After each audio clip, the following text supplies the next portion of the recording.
Good evening, ladies and gentlemen, or good morning, good afternoon, good evening, wherever you are in the world.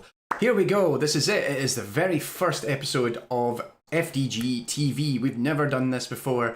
This might actually be something completely unprecedented and quite possibly the silliest idea that any conference organisers have ever elected to put together. But we're hoping that people enjoy it. So great already to see so many people joining us in the chat. Do let us know if you have issues seeing or hearing me at this point, before we kind of really get into the swing of things and FDG TV really kicks off. So, first of all, better introduce myself. I'm Tommy Thompson. I am the, among other things, the workshop chair for the Foundations of Digital Games conference. I am also going to be your host for FDG TV for the next 4 nights. That's right, for the next 4 nights at 9 PM UK time. You get to tune in and listen to this magnificent Scottish brogue every evening for roughly 60 or plus minutes or so, where hopefully we're actually going to get to hang out with much more interesting, intelligent, and generally more beautiful people than me. So first of all, if you're coming in and you're thinking, first of all, why is he here? What is going on? What is any of this about? Hopefully, you've actually came here because you know already about the Foundations of Digital Games conference. It is an academic conference that is dedicated to games research, and we'll get into a little bit more of that both tonight and for the rest of the week. But like everything right now, we're doing it all virtually. This conference was supposed to take place at the University of Malta, an Institute of Digital Games at the University of Malta, but we can't do that because no one's travelling anywhere. Everyone's got to make sure they look after themselves, and I really hope that most of you are wearing your masks while you're watching me right now. And so what we wanted to do was find a way to bring people together, to have a social element to the conference, and it has been so nice to see everyone at the conference thus far. I mean, most of you have been thumbnails on Zoom calls, and occasionally we've could see the odd blurry person surrounded by a really nice background, which is kind of cropping out half your face, but nonetheless, it is so great to see you all here.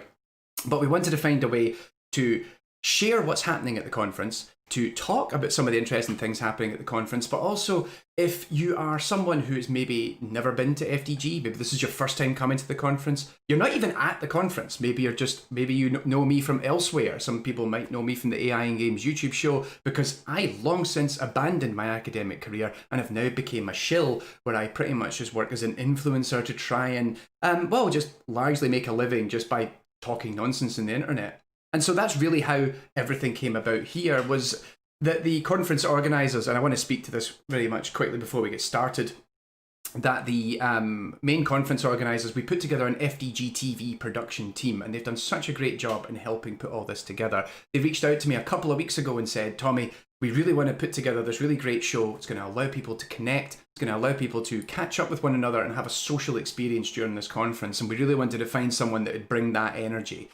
And after we asked everybody else and they all said no, we realised you're the only person left. Are you up for it? And sadly, even though I've moved out of academia, I am still a shelf. I'm still quite happy to work endless hours for no pay. And I think that's a really important thing, is that we spared no expense in putting together this show, all this production, because we literally had no budget to begin with. And in conjunction with that, academics in general are very good at putting together massive workloads for themselves on very short deadlines, because we have immense work ethic. So we managed to put this together pretty much in the last 6 hours. We really had no idea what we were doing until we got into this right now tonight. But anyway, so great to see everybody in the chat already, and we're hoping that you're actually going to enjoy this as part of your breakfast, part of your lunch. Maybe you're getting ready to wind down at the end of the evening. But of course, you don't want to have to listen to me for the whole evening. That would just be insufferable. So we brought in a variety of co-hosts to help me engage with everyone and just kind of maintain a bit of banter for every evening. So of course, I thought, what better than to drag in one of my partners in crime as part of the FDG TV production team. Let me introduce my co-host, Dr. Mike Cook from Queen Mary, University of London. And of course... Hey Tommy, thank you so much for that lovely introduction. How are you doing? There we go. You get all the awesome applause, which is rightfully deserved. And I think it's fair. I think it's safe to say, first of all, that you're really taking to this TV setup very well, very quickly. And I think if we were to actually blame anyone for this entire situation, it's probably your fault. It's a bit of everything. I made it as an idle joke one day when I was talking to Antonios, because it was something that I thought would be fun to do, but that I didn't think we ever would do. But Antonios took it and ran with it and was super excited to do it. And then, of course, you brought even more enthusiasm and you set up this amazing thing for us with all of these overlays and the streaming, and you set up the YouTube channel. So thanks so much. And I'm really excited for this week too. I think what summed it up was I received an email from, I think it was yourself, and you said, we've got a really stupid idea. And I was reading it in the supermarket and I actually laughed really loud. And the thing is, I'm socially distancing and wearing my face mask and everything. And I howled with laughter. And I don't think anyone has expressed that much joy in one concentrated area in the general public of the United Kingdom for months. And so everybody in my proximity was just sort of like, what's up with that guy? And my wife's like, what is going on? And I'm like, I'm showing her the phone, like, this is the dumbest thing. But yeah, it's going to be great. So, it's a really difficult time, and conferences, one of the things that people tell me is they miss conferences because they like seeing people and they like meeting new people, and those things we can't have, but we can try and do things that we wouldn't be able to do normally. So now all of us are going to get together all around the world, hopefully, and be able to relax and do something a bit different. So I'm really looking forward to this week. We've already had a pretty cracking first day. So this is the first day of the conference, as it were, like the actual main part of the conference. But we already had 2 days of workshops starting on Friday. We've had the 2 days of workshops, and then we're running for the next 4 days, complete with a variety of different tracks that are going to be running in parallel, and it's all done on Zoom as well, which is an added headache because I never remember any of the links and I never remember any of the passwords. And I think I managed to almost get myself locked out of my Zoom account earlier this afternoon. Oh no.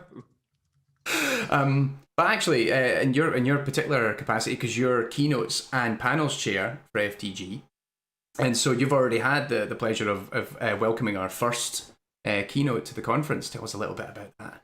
Yeah, we had Marie Fulston on today, who is Tigers Hungry on Twitter.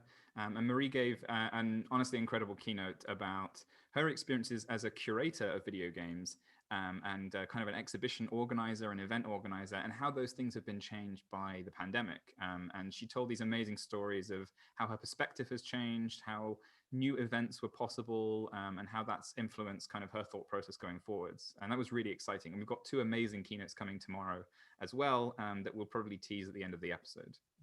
Ooh, exciting. Also, I do have to apologise because we brought you in as the co-host tonight, and there's also a Dota 2 social event happening at the same time. Exactly, yes. But this is how dedicated I am to FDG TV, Tommy, is that I was willing to be here with you. But there is a great little Dota 2 event going on right now where some of the FDG attendees are actually with Emil, who's an AI researcher who's built a bot that can predict the outcome of Dota 2 matches. So they're playing Dota 2 and they're being told what the chances of winning is as the game goes on, like live, which is really cool. I'm really excited to hear from them once they've finished their games. Yeah, I'd love to check that out. So I'm still abysmal at Dota 2, and I keep threatening that one day you're going to teach me how to get good at that game, but Absolutely. I just don't have and I'm getting older. I'm getting older. Like, I'm already clinically dead, I think, by Dota 2 standards, because you're supposed to, what is it? You peak at 21, 22 or something like that. It's definitely skewed young. Yeah, there is one pro player older than me, but it doesn't matter. You can still be good at any age. It's fine. Sorry, I was actually about to say there's one pro player older than, did I realise that that's actually quite rude. You're much younger than me anyway. It's fine. But it's not going to be just us this week, right? They won't just have to listen to 4 solid hours of you and me. I mean, they can if they want. I mean, let us know in the comments. If you just want to listen to the 2 of us talking for the next 4 hours, we could probably do it. I mean, our guests are all great and everything, but they'll be here next year. It's fine. Internet's a wonderful thing.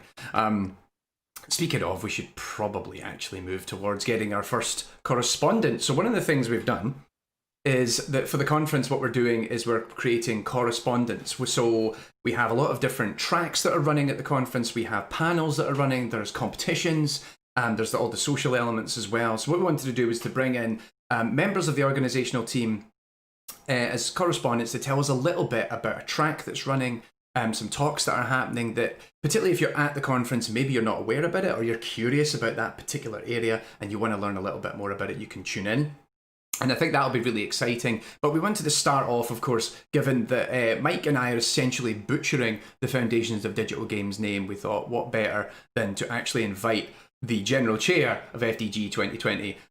Please give a warm welcome to Antonios Liapis. Oh no, I pressed the wrong button. There we go. It worked. Hey, Antonios. Hello. Hi, I'm trying to pin this thing because There we go. We got the general chair on already. We made a mistake. excellent. All right, everything is better live. I think that's what we're trying to That's get. the one thing that we've learned. How was day one? How is the conference going so far? I gather it's been very chill. You're feeling relaxed? I am now that the first day is over. It's been an emotional roller coaster organizing FDG this year because it's a great conference that I deeply, deeply love. It's a very interdisciplinary, very active, very interactive conference. And then we were really happy to host it, and we had a great venue right by the sea with a pool and everything. And then life changed. So we had to adapt, and we wanted to not make a big deal out of it. So we still call it Malta because calling it my living room is not really a great. It's not as exotic. Yeah. But actually, this has allowed us to do a lot of cool things that we wouldn't have done because we were forced to innovate. One of the things we've done is basically drop the price, the admission price, which has from, let's say, around 400 euros to 20 euros or 22 euros. That has allowed us to grow the community immensely. Yeah. I don't know if these people will come again next year. I don't know if they will attend all the talks, but even, for example, yesterday at the PCG workshop, we had 60 people on watching the talks. Wow. And before we had 30 to 40 people. It's really amazing. Even if it doesn't keep going because we also want to meet in person, I think it's a great opportunity now as an outlier to at least get some people to know us. And this is actually what this TV show is all about. And I'm very happy that you guys agreed to host it because I would be a terrible host, as we found out in the trailer.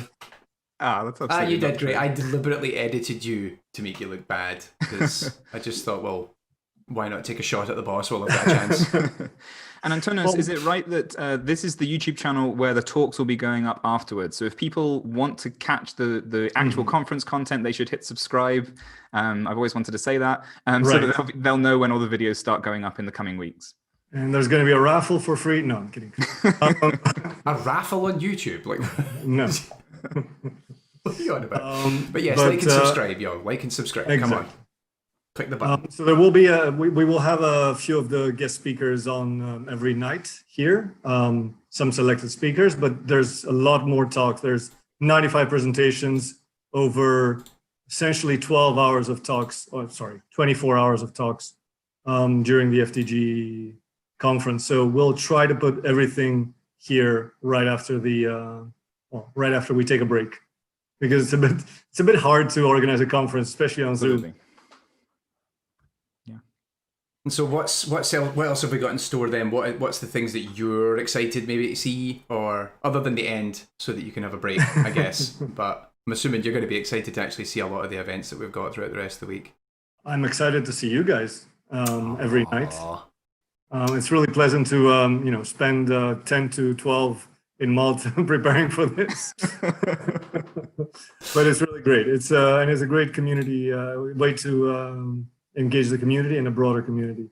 What I would say, I think there's a couple of panels that are really exciting. One is very timely as well. It's playing games in the age of the pandemic. And we also have a competition, which is the generative design and Minecraft competition, which I believe you will be covering on Thursday. So that's really, really exciting for me. We also have a number of keynotes. Tomorrow we're going to have, I'm not going to tease it now, should I? Yes. we have a number of keynotes, and maybe some of them might be on here as well. On the schedule, aren't they?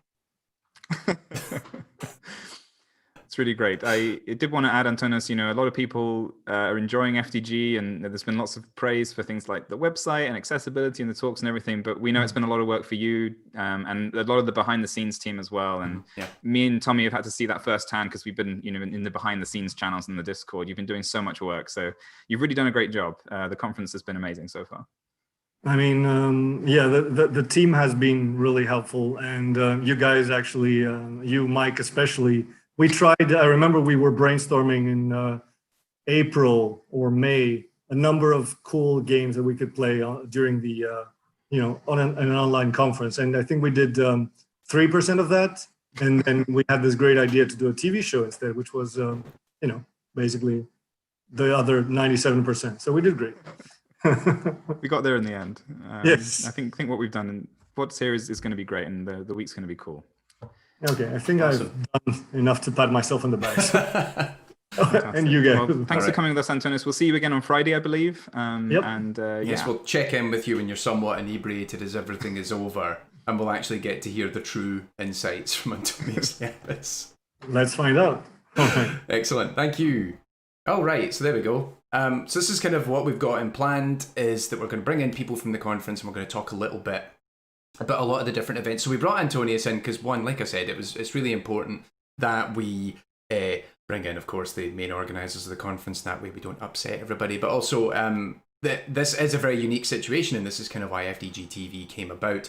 And so what happens now is I'm actually waiting to introduce our next correspondent, but the way that we do this is that I deliberately sit here and then I make a lot of small talk for roughly 60 to 90 seconds while the rest of the production team is working furiously to bring in the next speaker into the breakout room so that they can then speak up.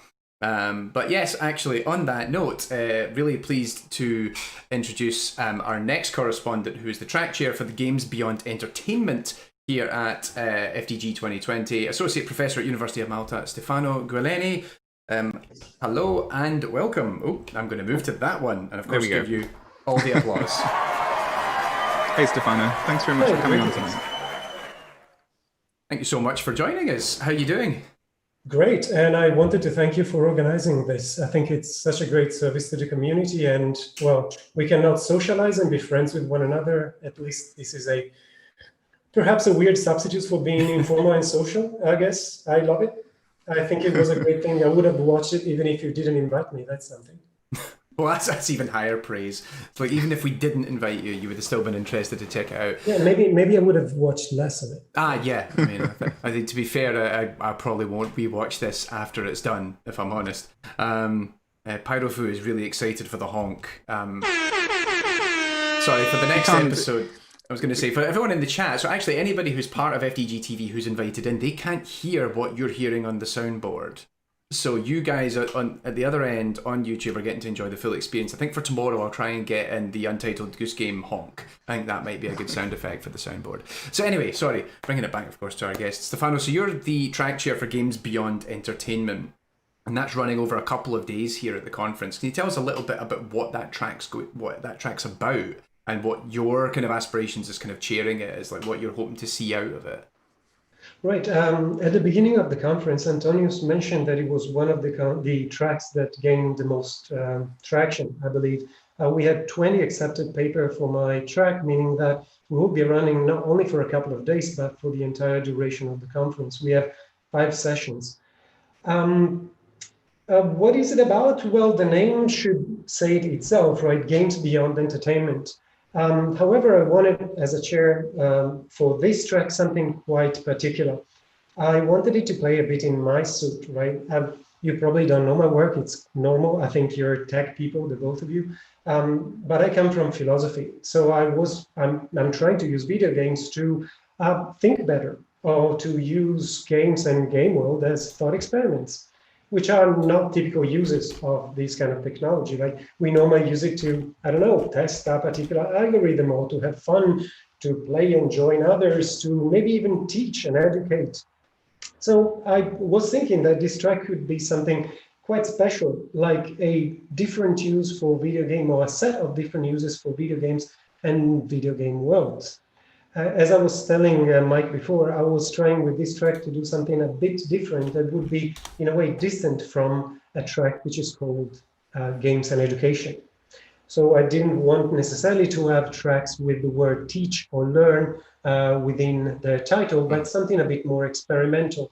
I could say, by looking at the talks and the track, that, I mean, it was a bit of a hit and miss. I had a lot of talks in the track that would have worked very well with games and education, but I have others which instead are really like experimental and weird and out there, as I would have liked the entire track to be. So I think I'm satisfied, as Mike was saying. It might take a while before we could have like an entirely weird track, on the side of a conference like that. But I'm quite happy, I think. Does that answer your question? Yeah, I mean, really, I mean, for me, it's like, as you said, like both Mike and I are quite kind of tech side. We actually come from more of the kind of AI side of things. So being able to come in and see, I mean, I quite enjoyed, I tuned in for a little bit of the track earlier today, because I really like to just, particularly at FDG, it's one of the things I really love about coming to this conference is you get to broaden your horizons so much more. And particularly a lot of the game AI conferences in particular, we're very focused on specific things depending on what event we go to. So being able to see what these perspectives are, and I think it's also really valuable in general, and I think there's also been some talk in the chat about how, you know, trying to democratize conferences and make this more accessible. You know, as we'll see, we're going to have all this stuff on the channel later after the conference ends, but able to see that there's all these different avenues that you can actually apply games research and how you can be scholarly within games, which I think for students and anyone who's aspiring to come into this field, I think it's really important to just see that kind of breadth of content. I would not only can be scholarly within games, but can also be scholarly with games, meaning that we could start using games as academic output, which is another thing that I wanted to push here. Again, I had some of that, not the full track, but more or less. I think it's super important to begin making those broader spaces where people who might not have known where their work belonged before now get an opportunity to put something in. And I think that is usually the beginning of something really good. Right. And, I can also have some examples that I would have liked to see, and perhaps it is hard to pigeonhole these particular uses in any of the previous categories. I was thinking of having something like transformative games, so games that you play as a form of therapy, of self-reflection, of self-knowledge. I have a couple of papers this year that use games as experimental substrates, so to run experiments that look at something else. So they try to discover something else about the players, or maybe as in the case of one paper that is coming in a couple of days on the effect on time pressure on people. So they're not necessarily about the game, they're not necessarily about the enjoyment, but they're trying to use games as tools to discover something extra. We could mention also advert games, extra games, games as forms of autobiography, study of meta-referentiality in games, and all of those little things that are weird and, as Mike was saying, would not comfortably sit in a track like games analysis or games history or games as education. So we tried. It was a successful track, but yeah, again, I hope in the following years we're going to see more weird things, more games as academic output, more maybe authorial. I mean, maybe also like people making games and coming to talk about games rather than using or studying games. This is what I'm hoping for the future. If I'm going to be chair again, I'm going to continue to push in that direction. Excellent. That's fantastic. Yeah. Yeah. So that sounds very exciting. By all means, I would strongly encourage anyone who's interested, please go and check that out. We're going to wrap this up so we can get moving on through our already packed schedule. But Stefano, thank you very much for turning up and joining us tonight on FDG TV. It's my pleasure, and thank you for giving interest to this track in particular. Thank you. Have a great conference. Yeah. All right, everybody. We are just getting ready now to introduce our first guest. So we're going to have correspondents who are coming in. We've had Antonios, we've had Stefano, who are kind of giving us a bit of an insight into a little bit of what's happening at different parts of the conference. But we also wanted to bring in specific speakers who are presenting research, who are maybe organising tracks as well, just to kind of talk a little bit broader about a lot of the different things that they are interested in. So right now, we are just getting ready. In fact, everybody is actively working on the other side. I'm just quickly checking in on the chat. Tom Null Pointer, really excited about the comments we made earlier regards talking about kind of scholarly activity and pushing this out to broader audiences. In fact, you made games to explore philosophical ideas. That's fantastic. Mike Cook, who is so good, he's actually been my co-host, and he's also organising the conference pack, which will be a lanyard, schedule, proceedings copy, a free goose, and a USB stick. But right, anyway, enough of that, because we're all prepared on the other end, so I can get ready to invite our first guest for the evening. So what we wanted to do was to bring in, again, we're kind of broadening our horizons. And like I said, like if you know myself and Mike, we're actually quite AI focused people. So we really wanted to kind of spread out and kind of explore a lot of different topics tonight. So it's really my pleasure to introduce Anastasia Salter, an Associate Professor of English at the University of Central Florida. Anastasia, welcome to FDG TV. How are you this evening?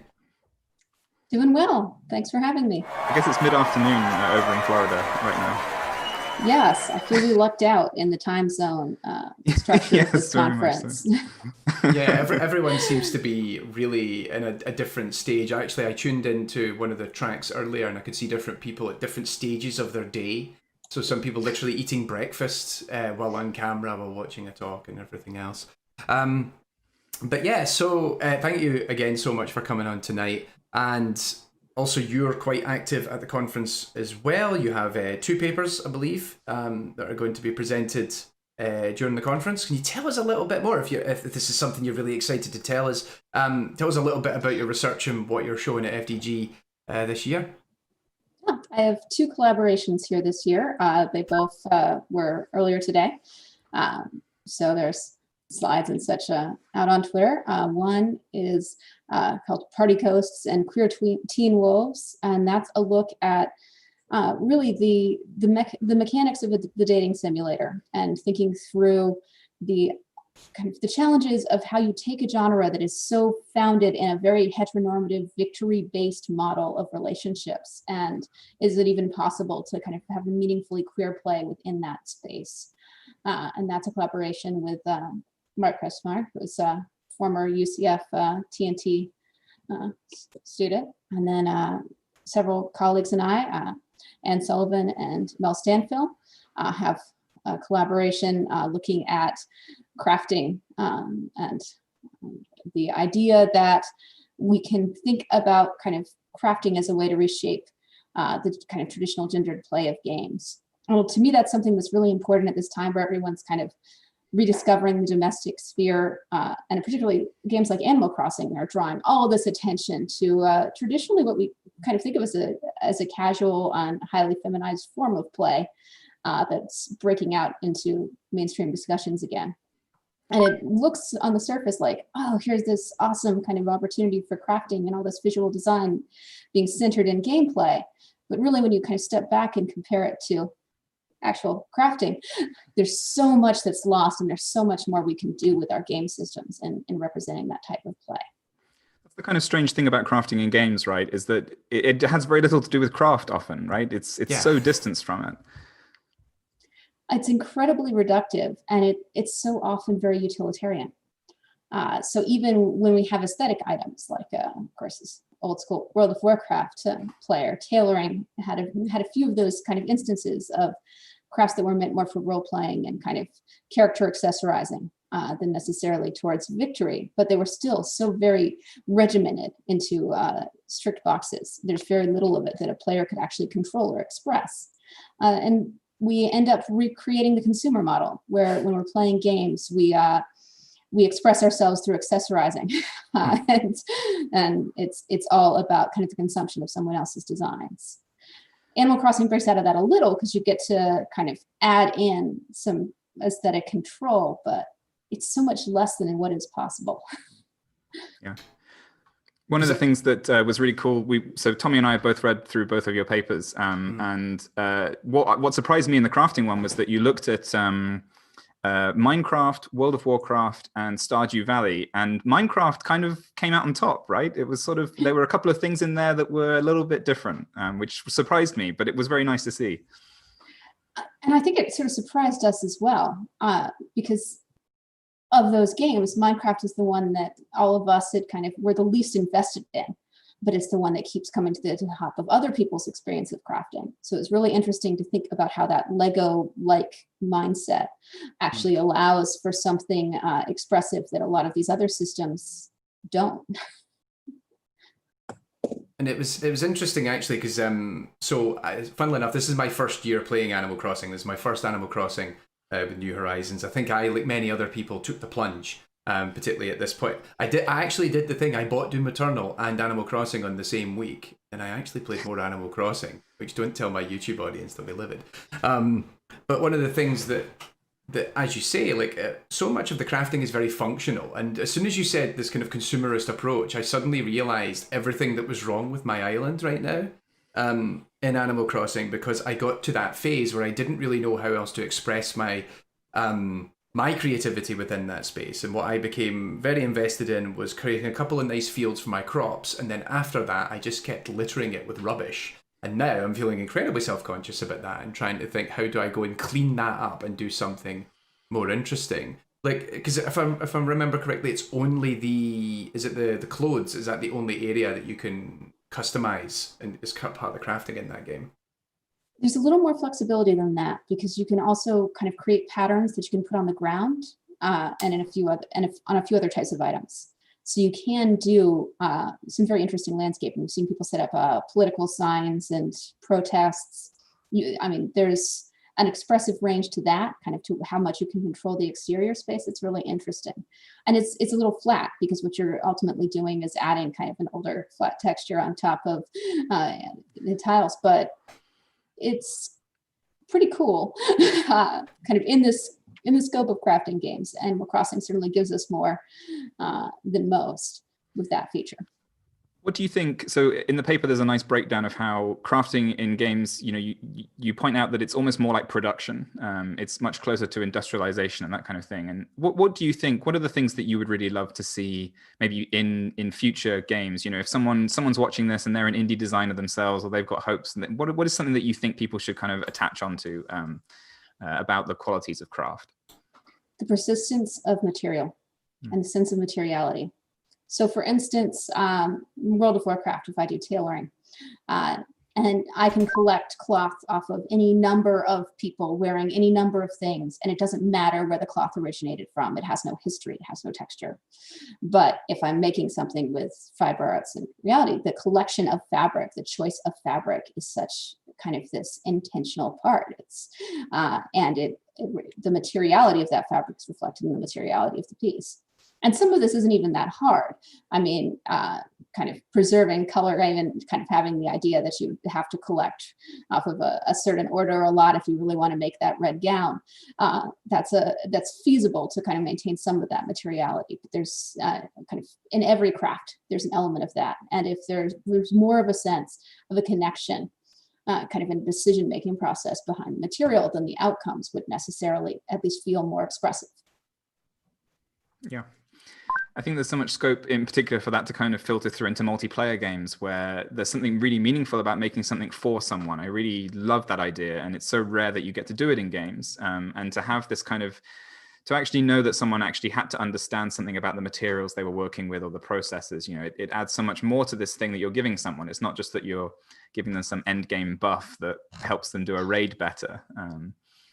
Yeah. And even then, like so many of these games are, again, it's this consumerist approach. It's built around the idea that one of you has went out and either grinded to achieve this particular piece of cosmetic, or you've purchased it, and then you're actually just showing it off to everyone else, rather than this really beautiful sounding interaction where you're actually giving something to someone else that's bespoke, and someone says, well, how did you get that? Well, my friend gave me it. Like, I think that can actually transcend into a lot of other genres beyond things like Animal Crossing, because people really love their cosmetics in a variety of these. I actually play an awful lot. For example, I play a lot of the online shooters with my brothers. Actually, my friends and my family are all really big into these kind of games, but they also love having these really ridiculous outfits. And I think finding ways to share like that would actually be really valuable in that space. Yeah. So the other thing was the other paper, actually, Anastasia, that you had. So Party Ghosts and Queer Teen Wolves, Monster Prom and Resisting Heteronormativity in Dating Simulators. So this is something that's completely outside my wheelhouse, I have to admit, because I have never played a dating simulator, but I kind of watched them on Twitter with kind of a great curiosity. Mike, have you ever played a dating sim? Yeah, I played a couple of, I don't know whether they're classed as dating sims, I guess, but I've played a couple of odd indie games that are in that genre, and I'm super looking forward to Boyfriend Dungeon, which is definitely in that category as well. But I have met the Monster Prom devs, and in fact I did play the game briefly, because I was hanging out with them at an event they were at when they were demoing the game, and so it was really fascinating to read this paper and hear more about the processes and the analysis of the game. And in general, the paper is like a terrific read. I think, like Tommy was saying, I'm also not as experienced in this area, but it was a very accessible and very clear read with some really interesting conclusions. you've already given us the brief kind of pitch, but do you want to just tell us more about like how that research came to be? Sure, and that's partially Mark is working on a book project on visual novels, and kind of I've mostly work in narrative games. I mean, loosely defined, and post-tenure move around with whatever freedom I want, really. But dating simulators were this interesting point of conversation for us, and we actually started out by playing a ton of them. We were interested in thinking about, like, is there a meaningful way to resist what this genre inherently does to relationships? Because there's so much about it that's really embedded in pickup artist culture and this idea of kind of seduction as a goal. There's just so much that's problematic in this genre. And in playing a lot of them, we had a kind of that pile up in part, and a lot of very superficial changes to play without any meaningful change to the mechanics were piling up. And then something odd happened. We actually liked one. And so in that sense, Monster Prom is a bit of, for me, a dissection of why is it that this one, despite having some of the same kind of problematic aspects, even with the monstrous, it's not that much of a range of body types. It reproduces a lot of the problems that Todd Harper points us to. But kind of in spite of that, yeah, it creates a more kind of a model that challenges what the dating simulator typically brings to the table, and kind of breaking down its design principles and thinking about how is that something we can build on as a community, recognize and construct for ourselves, I think is really important. To give an idea of some of the things that you were kind of were talking about in the paper, you know, romance in games has always been something that games have tried to do, and with varying degrees of success. And one of the interesting things where, you know, at the beginning, it's a lot of heteronormativity, really hardcore. But then as you point out, you know, you move towards the kind of trope where everyone is bi, because this is easier to implement. And on the face of it, this is an improvement, but, you know, this has loads of problems dragged with it as well. But something like Monster Prom makes a really, like, kind of a bigger departure from that, right? And you said it was very knowing, like it's a very knowing game where it does attempt to be kind of reflecting on the genre a bit. I think dating seems a kind of a genre where they're known for quite an intense fan base. Is this something where you felt like the fans were open to this, or is the devs kind of more pushing back on it? I think part of the brilliance of the design is that it draws very much from fandom and a serious self-awareness of fandom and discussions within that space. And of course, one of the characters writes fan fiction, and there's kind of the references to that, as well as the kind of trope of the Gamergate style fanboy who shows up within the narrative. So that kind of awareness brings it into those conversations, and certainly outright kind of shapes the idea of who the fan base is that the designers have in mind as they kind of built the work. So in that sense, I think it's one of its strengths is the willingness both to potentially alienate the traditional gamer bro in that depiction, and the strong awareness of kind of inclusivity and sensitivity to some of the discussions and fandom throughout the rest. And I say that kind of when I acknowledge there are also several missteps in representation and things played for humor that have caused kind of concern among the fans. And I will be curious to see kind of with the second one, whether the designers kind of pick up on that and think about some of those broader concerns of representation that aren't as well addressed in the first title. Yeah, it was just interesting. I was reading in the chat that we've got here. Tom Null Pointer says, I think it's interesting how the dress-up nature of casting characters as non-human allows the subject matter to be put across in a safer way, perhaps. Because, I mean, as you express yourself in the paper, like there's a lot of these established tropes that surround these kind of dating simulators, and it brings with it all sorts of expectations and connotations along the way. And so it is this kind of... I actually need to play the game myself. I think I'm going to have to put it down as something that I go and check out. There's a long list of games I'm going to have to go and check out, I think, at the end of this week. But it seems like it's trying to present it in a way that is slightly more amenable. And we see that with science fiction and fantasy a lot, of course. But kind of the flip side of that is we also often see that used as excuses for laziness or for the othering, especially when we look at like the history of gender representation on Star Trek. Right. So we're kind of, when we look at kind of having a trans-inclusive approach to character gendering within the game, as well as kind of some conscientious attention to the fact that the trope of the monstrous can be reductive. I do think there's potential kind of for that dialogue to be complicated and potentially to reach a more receptive audience through the use of the science fiction and fantasy. I'm of course very curious, kind of looking at in broader media representation as we have a non-binary character kind of announced for the new Star Trek. Will that be kind of in the tradition of the alien or the monster, or comes from an alien society where there is no gender, right? One of the many kind of tropes we see for that. Or will there be kind of the human level of complexity in the representation? It's my hope we're moving towards the latter, even in our science fiction and fantasy. Yeah, ours too. Yes, absolutely.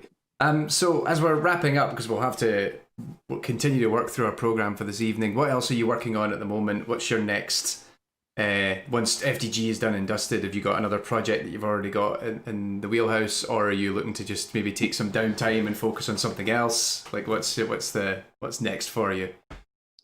A lot of my next work coming out is in media studies. Anyone following J.K. Rowling, Mel Stanfill and I have a book coming out in October that looks at the kind of use of social media to construct the fanboy transmedia franchise author, and calls out many folks from Snyder and to Whedon to Rowling to in their gendered choices of social media use, and of course the damage that's done to a lot of our popular cultural franchises and that get adapted into our games and pervade all of our media spaces. And then hopefully sometime next year, my collaboration with Stuart Moulthrop, Twining, comes out, and that's the theory and practice of twine. So narrative game making. Okay. Very cool. Okay. Excellent. Well, best of luck with all of that. All of that sounds super exciting. We definitely have to keep an eye out for that in the coming months. And I hope you have a great time at the rest of FDG and have a good afternoon and evening. Indeed. Thank you. Thank you so much for joining us. All right, everybody. I hope we're all having a great time. I'm going to quickly take off my headphones and let you all see how much my hair product has really pulled my hair back here. But yeah, I think thank you once again to Anastasia, who's came on tonight to talk about their work, and also just to give us a little bit of an insight. I mean, once again, for myself, this is very much outside of my wheelhouse. And so coming in and actually learning a little bit more about these particular research areas is really interesting to me. And I tend to find that I end up, I don't know about anybody else here, but certainly when I attend FDG, I spend a lot of my time accumulating a list of topics that I know I'm going to come back to at some point. And it ends up, it's very difficult, I think. It's very difficult to kind of prepare all this and then get ready afterwards and then go, right, here's all the 20 papers that aren't actually related to my research field that I'm going to check out afterwards. But yeah, I hope everyone's enjoying the chat so far. We've actually had a really good bit of discussion going on as well. Nice to see a couple of familiar faces. Gorm, Alan, Mark, Yuri. So nice to see everyone there. Mike is also somehow able to still engage with the chat while we're doing everything else, which is incredibly difficult. Miriam, also really nice to see you there. I get really upset because I really want to be able to see all of you, and I can't. And this is the worst thing. But hey, everyone gets to see me, and that is the most important thing. Sorry, hang on. Meant to put the canned laughter in there for that one. Yes, dynamic sporadic. This is a powerful Marvel. It's not all Marvel, as you can see here. So I have my bookshelf behind me, and already our next guest is ready, but I'm taking a moment to myself. You will realise that I do have a lot of books behind me. None of them are academic. They're all my graphic novel and trade paperback collection. But it's not all Marvel. We've got a few Marvel books down here. But, you know, we go into indie a little bit. And There's a bunch of DC down that side. The Batman corner is taken up next to the kitchen. But anywho, let's get back onto the subject of FDG TV. And also, I'm just very conscious because the biggest daddy longlegs came into my office during Anastasia's visit. And I don't know if any of you noticed, but I was trying to swat it away. But at this point, excellent. We can then actually defer to our guest and I can go back to bug hunting. With that, of course, everyone is ready. It is my distinct pleasure to welcome our next guest and our next and final guest for the evening, Associate Professor of Digital Media and Computer Science at Drexel University and also the Track Chair for HCI and Player Experience this week at the Foundation of Digital Games. Jichen Zhu, welcome to FDG TV. Of course, obligatory applause. Hi Tommy, hi Mike, hi everyone. Thanks so much for being here, Jichen. Good to see you. It's been a long time actually. I'm trying to remember the last time. Well, we still haven't seen each other in person, but I'm trying to remember the last time that it was. In person, I don't remember last time I saw anyone, but, but maybe it was last live in Drexel, I think. I think maybe it might have been. I saw both of you there. Might have been possibly. Drexel, yeah. I think that's the last time I saw anybody, actually, with the exception of Christoph Salga, who's organising the GDMs. Actually, no, I don't think. I'm at that point where I speak to him so often, I'm not sure if I actually saw him in person before lockdown or not. But anyway, so nice of you to join us tonight, or this afternoon, what time it is for you. It's afternoon somewhere. Okay, good, yeah. that's the attitude I'm taking right now. Because Mike's what, you're 1 hour behind me. Ahead. Yes, the future here. that's what I meant. That's what we're already running out of steam, and it's not even the end of the first evening. But yeah, Jichen, how's things for you so far? Have you been enjoying your FDG experience? Yeah, absolutely. I'm really pleasantly surprised. I think I was sort of like, I think it just because the pandemic, everything closed, everything online, I wasn't sure what to expect, right? Because there are just so many, I mean, we're all used to what's the usual conference platform, what we can expect. But with this one, I really don't know, like, what are the many possible universe that we could end up in. But I think I like what is happening. I think it just, I think it's a really nice way. Like, I feel this morning I log into the keynote, there were like more than 100 people there, and really sort of like in the closest possible way, I think something really close to the actual conference that we all loved and all miss. And thank you both for doing this. I think it's just another way to have sort of like the post-conference after the talk, after the talks, people are just sort of hanging out, something more casual. Exactly. And I was also just talking to Mike that I also have this sort of, in contrast to not having seen anyone physically for a long time.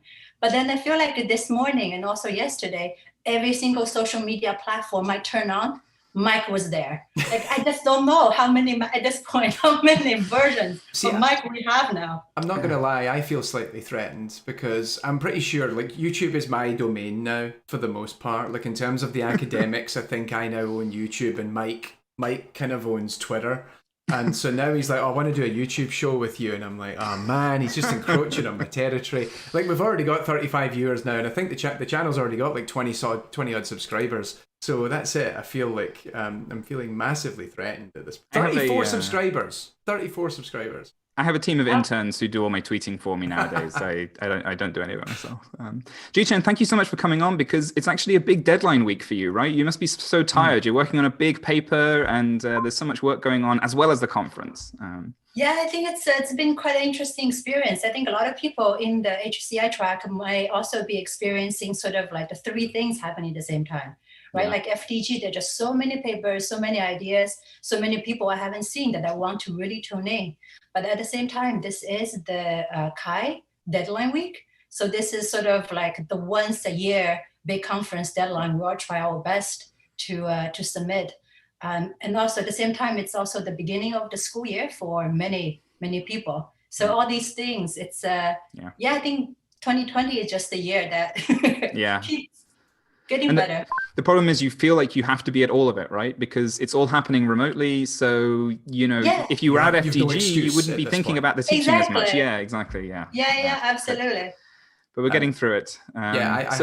I had that experience myself because I teach part-time these days, and so I'm actually helping prepare a whole bunch of material for next week, and we're still not done. So I'm literally writing slides on AI for an AI class I'm teaching while I was trying to listen into one of the tracks earlier, and I just kind of I had a wee meltdown at one point. It's like, I can't do both of these things at the same time. No. But I know what I want to do and what I have to do, and I think conference used to be this escape, right? That used to be my excuse to say I can't do this. I'm in a conference.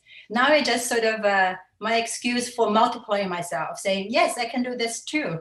And FDG also has a very good habit, or bad habit, depending on your perspective, of locating itself in very rural locations, or locations that it's a little bit harder to reach out and contact you if you're in the middle of engaging in a workshop or a track or whatever else. And so, yeah, like you say, like I used to have that thing. It's like, oh, I'm in America for a week. I'm not answering my emails unless it's absolutely urgent. But no, now here we are.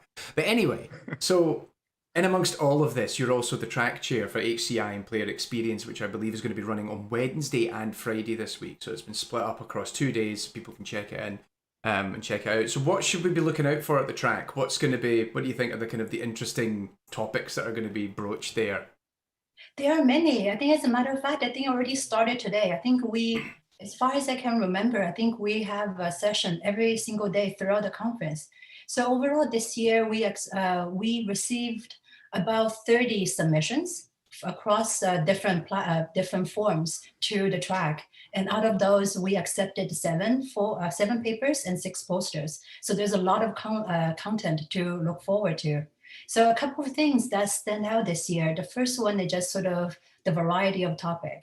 And most interestingly, I mean, it could be biased, but for me, one of the really interesting things is there's a lot of overlap between HCI research and game AI. So we have a number of papers in terms of what's the sort of the usability and HCI aspect in terms of personalized games. So there are papers in terms of emergent narrative, which is also something that's been going on, have a long history in the game AI community. We also have papers in terms of, there was one paper I'm really excited about. There was this paper that's looking at different forums in terms of the players of strategy games, and do a deep qualitative dive in terms of what do players expect in terms of what's a worthy AI opponent. So something that's super interesting to me. That sounds really cool. That's definitely one I'll be checking out. That sounds amazing. Yeah. And that also kind of bleeds a little into, because you're also one of the co-organizers of the workshop on user experience of AI in games, which ran on Friday. And in fact, I was actually, full disclosure, I was a speaker for that workshop, and I had a great time. I actually had a great time at that workshop. Yeah. It was great fun, because I was really nervous coming into it, because if you didn't watch the talk, I was talking about my experiences creating YouTube videos for public consumption, kind of edutainment, and what are people's experiences of AI in games. And that was interesting because it really helped kind of frame the discussion for me, but also subsequently a lot of people seem to have a lot of overlap with that. And it seems like that's also then bleeding into these other tracks as well. So I'm going to have to check this out. Absolutely. I enjoyed your talk there. And also, I think this is exciting in terms of it kind of reflects what is going on in the broader research community, right? With the recent boom of AI, deep learning neural network. And also there is sort of this really, I guess, surge of interest in the HCI community, social science community, in terms of now that we have this thing, AI, really not in the far future, what can we do about them? How do we, what do we know about what's the right way to interact with them? What are the more social, societal concerns in terms of privacy, in terms of ethics? So there are a lot of work going on there.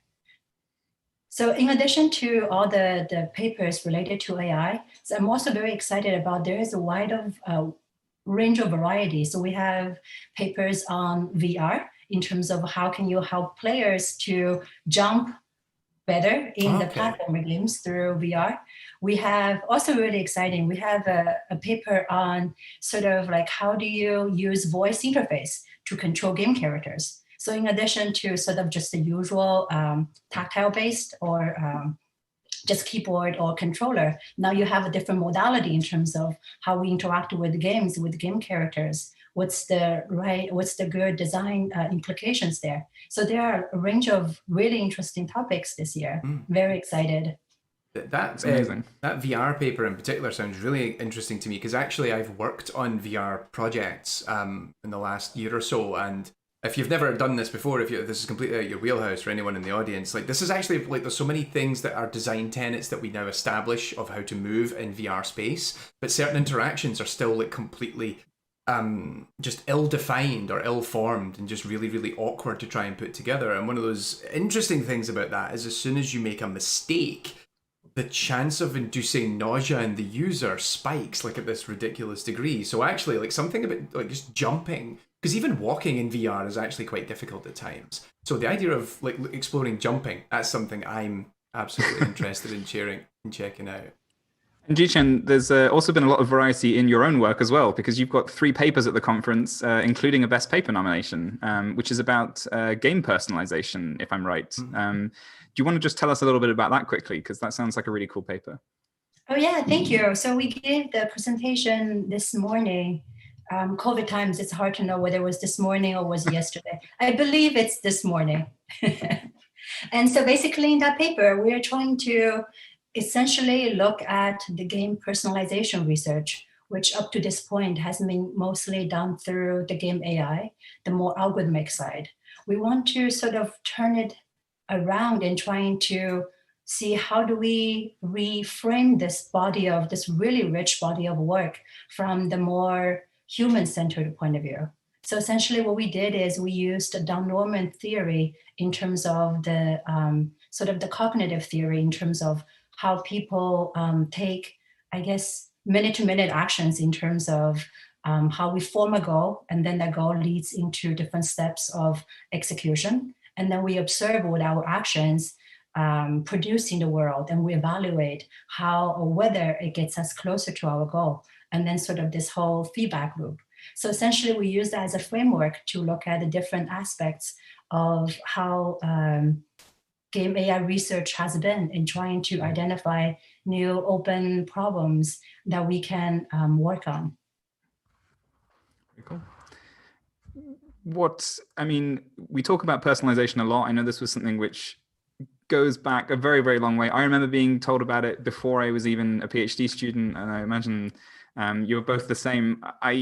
Where do you see, like, what do you see as like the big goal for personalization? Why do you think we want to do it? I mean, there's so many reasons, but for you, what is the main one or the biggest one, the one that you're hoping for the most? That's a good question. I think sort of like you, I think we heard about this almost like magic world personalization for a long time. So I remember like when Google, for example, first started this whole personalized search effort they've been taking on for the last 20 years and more, right? Like the thing, I think I remember the dream that they were trying to aspire us was the Google search engine is going to be so powerful and knows you so well. Their goal is that you can just Google, which college should I go to? Or even who should I marry, right? That's their like blue sky dream. And then I remember about 10 years ago, I think I was in one of the GDC talks by Jesse Shell, when he talks about sort of like in games, right? When he talks about sort of these games that grows with us. So for example, like the Mario Brother games, how the different series of games, like it knows who you were as a player, as a child, who you were as a teenager, who you are as a professional, so on and so forth, right? So that's another form of dreams. And somehow in 2020, maybe just an off year, but both versions of the dreams seems a little scary to me now. So I don't know, I think it's maybe not about, I think if you look at both of them, there is sort of this notion of, to me, the very individualistic centric idea, right? Which is baked into the whole idea of personalization. It's about me, it's about give me what I want now. And for me, I think maybe that's where we went a little overboard in my mind. So to me, I think the interesting thing to look at is to look at how we open it up. I think personalization is good. I think it can do a lot of amazing things that we couldn't otherwise. But maybe the way that we think about personalization needs to be a little more broadened. So for me, the interesting things are, one, how do we make it more socially conscious in terms of not just about one person, but how do we reconcile sometimes the competing interests between one person and then the community we live in? So I think that's one thing, that's one of my dreams. And then the second one is sort of more, I guess, rooted in the more HCI side of my work, which is to say, when we think about personalization, think about Facebook, right? Think about Google. A lot of it is about matching my immediate needs, my immediate preference, like all our metrics, even in games, is about, do you like it now? How much do you like it? Would you play it again, right? But I think that's a great starting point. But I think we maybe reached a stage when we can acknowledge sometimes I'm my worst enemy. Sometimes I want to do the things that's not good for me. And maybe AI can help me to save me from myself. So maybe that's, I think it's a lot to ask. And it's kind of like, I mean it in a more joking way. But I think there's something in terms of understanding human needs in the context of AI.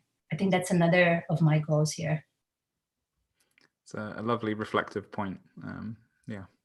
Particularly also because I think so many people really play games, and people play games in so many different ways. We play it to process feelings, we do it as escapism, we do it for whatever reason, and then I personally have had very difficult experiences where I've used games arguably in the wrong way to process emotions that maybe I shouldn't have, and actually having a game turn around and say, dude, you shouldn't be playing this right now, you should be going to play this, or maybe we'll give you a different experience, or even working in the confines of different situations. I'm getting older now. All my friends are now married, multiple children, and then suddenly the situations that surround gameplay among us is just so much more complicated now. It's like, can we actually have this game allow us to play in a way that is going to be amenable to our other real world responsibilities? Which is such a big issue. So many people I speak to now, they're like, oh God, we literally have a WhatsApp thread where we get together to play games once every 2 weeks, because that's as frequent as we can kind of do it at this point. Actually, I wanted to ask a little bit about one of your other papers that I saw there was a Reflection in Game-Based Learning, a survey of programming games. And so this is something really interesting to me because I've never played a programming game. So as someone who programs a lot, and so I was really interested in, have you played any programming games? Can you tell us a little bit about that work? Yeah, absolutely. So that's a current collaboration that we are having with Northeastern University, Maggie Saif and NASA. We are looking in terms of how do we use games for essentially helping CS students for parallel programming. So this is a continuation of a grant we received with Santi Antonian and a couple of colleagues at Drexel from NSF. So it's it's interesting in a way. Like, I think programming by itself is a game. It has a lot of the key characteristics about gaming, about gamification, like the instant rewards, the simulation, the multiple iterations, and everything. So yeah, because of that project, I've been playing programming games, and I think last in last FDG, we also have a paper in terms of mapping the design space of programming them there. So I think one of the games that I really liked is this game called Human Resource Machine. I don't know if you played that one or heard of that one. It's strange, but there is something really intriguing about playing this robot just working in this non-descriptive office, doing this manual labor on conveyor belt. That's just really fascinating. There's something tactile about that. I just want to play that. But yeah, that's so there are a lot of, so the games that we surveyed are the programming games, especially focusing on parallel programming concepts. So there are a lot of programming games out there. I think it's just sort of part of the effort of the outreach effort for STEM, for getting young people interested in programming and understanding the fun and joy of that. And in terms of programming for parallel programming, there's something I find as a designer, there's something really intriguing about that. Because like a lot of the games that we know and do really well kind of teach us the intro level game concepts, right? The idea of a loop, the idea of a variable, for example. And then you can make really sort of these really cute games that's engaging, you're fun, you see the immediate impact. But once you move on and trying to apply what we learned in educational games to the more advanced topics, such as concurrency, such as parallelism, then it becomes a harder design problem, right? Because like a lot of the interesting problems, it's not something you could just change one thing and it will magically work. Some of the well-known problems of the smoker's problem or dining philosopher's problem, it will take you hours sometimes to go through a level and really understand the ins and outs, trying to find all these edge cases, because we're also dealing with non-determinism.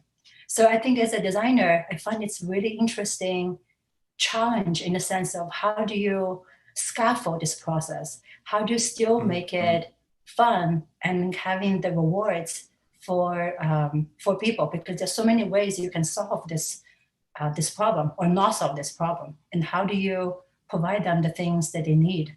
And this is essentially what Maggie and we are trying to look into in the second stage of the project. It's really great. Really, really cool. Yeah, that actually sounds really interesting. I'm going to have to go and check that one out as well. We're going to have to start wrapping up soon, but Jichen, thank you so much for coming on tonight and having a chat with us. It's so great to see you. All your work just sounds absolutely amazing. Thank you so much. I'm feeling massively incompetent just sitting here as the host of this show.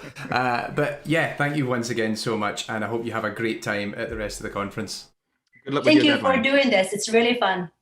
Awesome. Thanks, Jichen. Okay, so we're just about getting ready to wrap up. And I'm just quickly checking out some of the chat that we've got here right now. So Michael Elbert has said hello to Yuri, but he's also saying hello to everyone else, and hopefully me too. Alan Zacconi says Zachtronics has some very good programming games worth checking out. Gorm said, he wanted to paste a web address for the Isolation Game Jam, and we didn't let him. I'm going to blame Mike entirely for that. Speaking of which, I think Mike's went and cleaned up. He's got rid of all the broken glass over there in the guest room, so we'll bring Mike back in. How you doing, buddy? Just sweeping up the last bits. There we go. Just getting our guests out. There we go. You've done your bit. Sorry about that, Gorm. I have no idea how YouTube works, as evidenced by I will look many into things. that. Tommy will fix it. I'll look into that, because by default I make sure that all links are blocked on any comment that can be left on anything, because as someone who spends an awful lot of his time being harassed by people on the internet, I've learned a lot about how not to be harassed, or at least how to minimize harassment by people on the internet. Actually, I want to quickly bring up something now that all our guests are gone and we can actually get back to just talking nonsense for 5 minutes instead of some really interesting and insightful topics. Galaxy Kate wrote, we need FDG remote Icelandic Highlands some year, which is just us and some squat ponies and no internet. And didn't you suggest this at some point? You and I talked about this idea of like disappearing into the Scottish Highlands. So there's been a few variants, hasn't there? So I remember Kate often talks about these retreat dreams, which sound amazing. And I do remember you mentioned that, it's not that infeasible to kind of rent out sort of like a large country house in the Highlands temporarily, right? You promised us a van and a lot of iron brew and a road trip. Well, the thing is, like, I actually did that. It was my stag do. Yes, that was it. Yes, about a year and a half ago, that was my stag do. So everyone else is like, we're going to go off and do whatever it is lads do. I literally went into the middle of the Highlands with about 12 of my friends, 13 of my friends, and we played board games, video games, went out paintballing, went out hill walking, and ate and drank together, and it was marvellous. Essentially, we did everything that we would do, but we didn't do research, because they had no games researchers in the group. But I'm pretty sure we could have convinced them if they'd stopped drinking. Maybe. But yeah, I think that's an absolutely wonderful idea.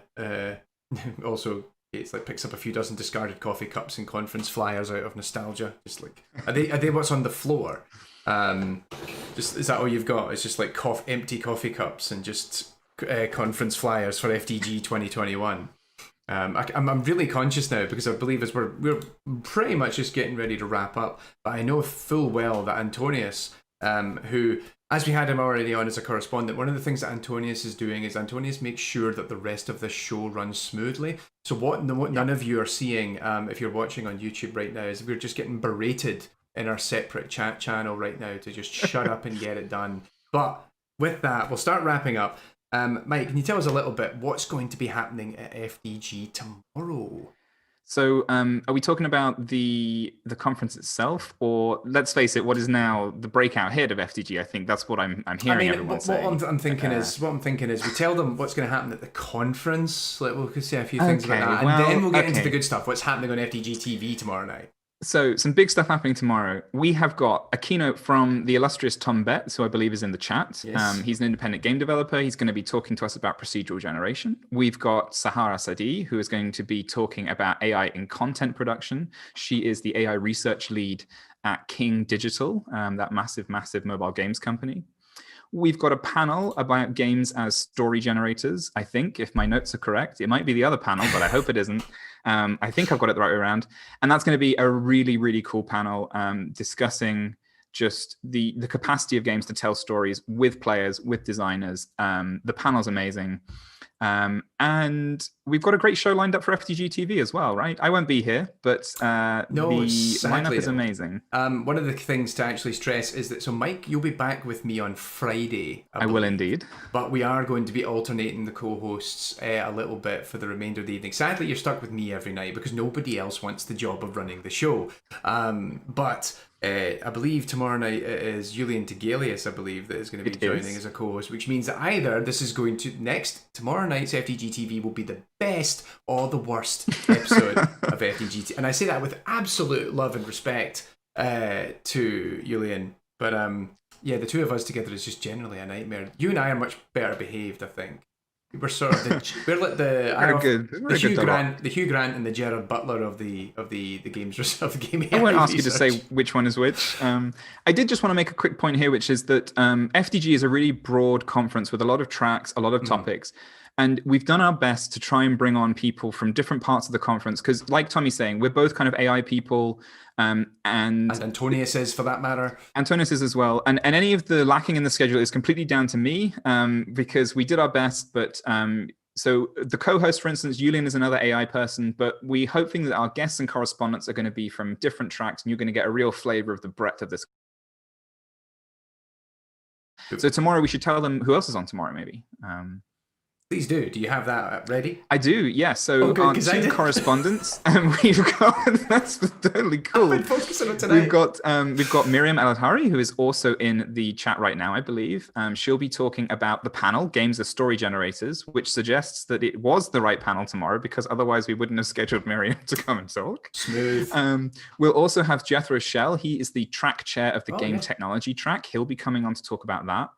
And then for our guests, we've actually got Tom Betts, the keynote speaker himself. He'll be coming on to talk about game development, procedural generation, and his keynote. And he promised he would rant a bit as well, I'm hoping. That would be great. I do like a good rant. And we also have Lindsay Grace, who is an associate professor at the University of Miami. He is the track chair no, he's not. He's the track chair of, God damn it, one of the other tracks, which my notes have ruined. This was the one mistake I made. We've done so well. I'm sorry, Lindsay. Julian is going to introduce that much better than I did tomorrow. But Lindsay will also be talking about some of the one of the best papers nominations that he is co-author on, Awkward Annie: Impacts of Playing on the Edge of Social Norms.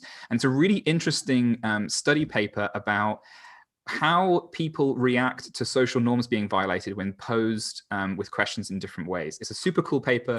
Lindsay's great, and I'm really looking forward to hearing from him tomorrow as well. So it's going to be a great show, and you should tune in. Absolutely. And of course, thank you once again, Mike, to yourself. You've been a fantastic co-host this evening. My pleasure. Thank you for having me on. You've really helped, because I have no idea what I'm doing. And so it's really nice. I'm even getting motivational messages in the other chat right now, which has been super, super helpful. But yes, we'll see you again on Friday, and I hope you enjoy, well, first of all, the rest of the conference, but also moving house, because you've decided to play this conference on hard mode. Yes, I did. So I'm currently in Germany, and in 8 days' time, I'll be moving back to England, which I haven't checked, Tommy, but everything's cool, right? I haven't been there in 3 years, but I'm assuming it's pretty much as I left it. The screaming stopped. Excellent. The fires are, I mean... And Scotland sounds movers are coming really good right tomorrow. now. So everything I own is being carted out of my flat. So if you hear bumps while I'm introducing one of the keynotes tomorrow, that's why. But I will be happily tuning in to FDG TV to watch the show tomorrow from my empty apartment. I can't wait. I want screenshots. This is going to be amazing. All right. Thanks a lot, buddy. You have a good one. Thanks very much. And thanks for everyone in chat as well. Bye. All right. Thank you very much, everyone. This is the end of our first episode of FDG TV. I hope you've all had, or at least I hope you've enjoyed yourself, at least to some extent. Hopefully you've learned a little bit more about some of our guests, some of the tracks that we've got running. Maybe you're excited about checking something out at the conference for the rest of the week. Or at minimum, we've amused you or bemused you for at least the last 60 odd minutes or what have you. And with that, we're going to move towards wrapping up. I've been Tommy Thompson. This has been FDG TV. I hope you all have a wonderful afternoon or evening wherever you are in the world. Stay safe and have fun, and we'll see you all tomorrow night. Bye-bye. That's the wrong screen. Yeah!